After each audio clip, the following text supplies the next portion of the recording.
Kami yakin banyak bagian orang-orang yang terkena dampak khususnya pada bagian ekonomi. Tapi sekali lagi kalau misalnya PSBB ini dilakukan, memang betul kata Pak Hotman Paris tadi ya, harusnya itu langsung tegas ditutup lockdown dan memberikan sanksi. Jadi kalau misalnya memang melakukan lockdown, kalau tegas bisa semuanya langsung selesai seperti itu dan bisa cepat dibuka lagi saat pandemik itu sudah tiada. Tapi kalau nanggung-nanggung mah masih ada lagi nanti. Masih ada lagi ya, tapi nggak apa-apa lah, wajar lah pro kontra dalam sebuah ini tuh wajar aja. Tapi kan tujuannya dari pemerintah melakukan lockdown ini adalah untuk memutus mata rantai dari si COVID-19 ini. Jadi biar di Indonesia itu udah deh bersih. Jadi kita juga kalau misalkan udah corona ini hilang, jadi kita juga bebas beraktivitas, bebas mencari nafkah rezeki lagi gitu. Jadi kitanya sebagai masyarakat juga memang harus patuh dan menaati peraturan yang ada. Ih, setuju banget. Nah, kita tinggalkan dulu berita yang satu ini karena berikutnya ada Reza Artamevia yang baru saja memberikan kabar bahwasanya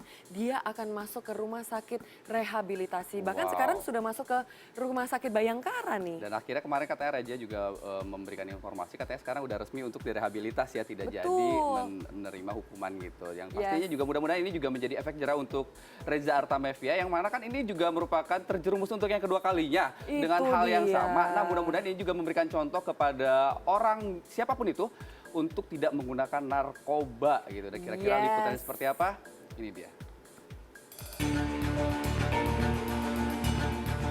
Proses hukum yang menjerat penyanyi senior tanah air, Reza Artamevia karena kepemilikan narkoba jenis sabu masih terus bergulir. Sebelumnya, berdasarkan pasal 112 ayat 1, Reza mendapat ancaman hukuman maksimal 12 tahun penjara.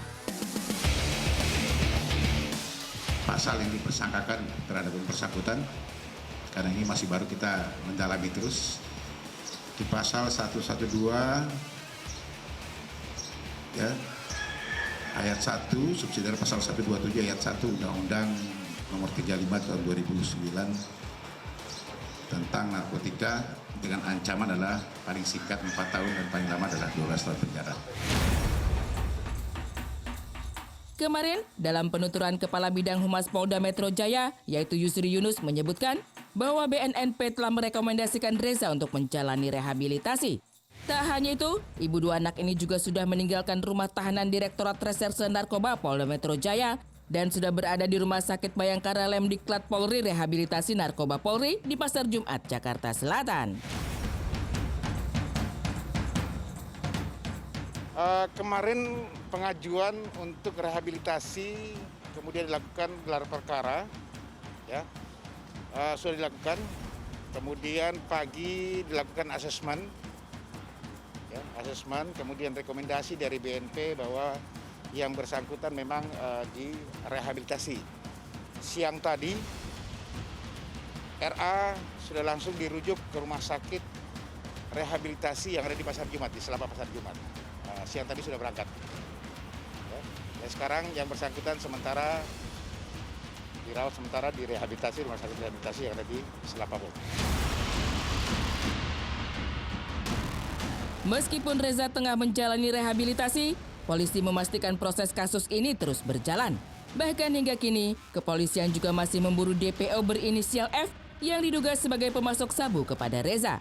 Namun sayangnya, untuk durasi waktu rehabilitasi tidak terpaparkan secara jelas. Berapa lamanya bisa? Bisa menunggu kita. Tapi kasus tetap berjalan, ya. Proses hukum tetap berjalan. Dan tapi kan yang bersangkutan udah pernah kasus yang sama dulu tahun 2016 itu bukannya jadi ganjalan ya? Silakan saja, kan nanti jadi pertimbangan untuk penyidik. Tapi kan ini kan hasil dari BNP menyatakan bahwa dia sementara bukan rehabilitasi sampai menunggu. Oke? Meski Reza yang berurusan dengan hukum, akan tetapi putrinya pula yang akan terkena imbasnya. Pasti ada saja warganet nakal yang berusaha untuk mencibir ibunya yang tertangkap 2 kali karena kasus yang sama. Demi mencegah itu semua, Alia Mas Said pun lantas memilih untuk menonaktifkan kolom komentar di Instagram pribadinya. Terlihat 2 postingan pun kosong dari komentar warganet, lantaran ia menutup kolom komentarnya. Berbeda dengan postingan sebelumnya, terutama di akhir Agustus, yang masih banyak mendapat komentar dari warganet, bahkan dari sang ibunda sekalipun. Meski demikian, bukan berarti Alia tidak peduli dengan ibunya. Sebelumnya, Alia sempat menjenguk Reza di Ditres Narkoba Polda Metro Jaya. Tetapi ia melangkah begitu saja tanpa ada sepatah kata yang ia ucapkan kepada awak media.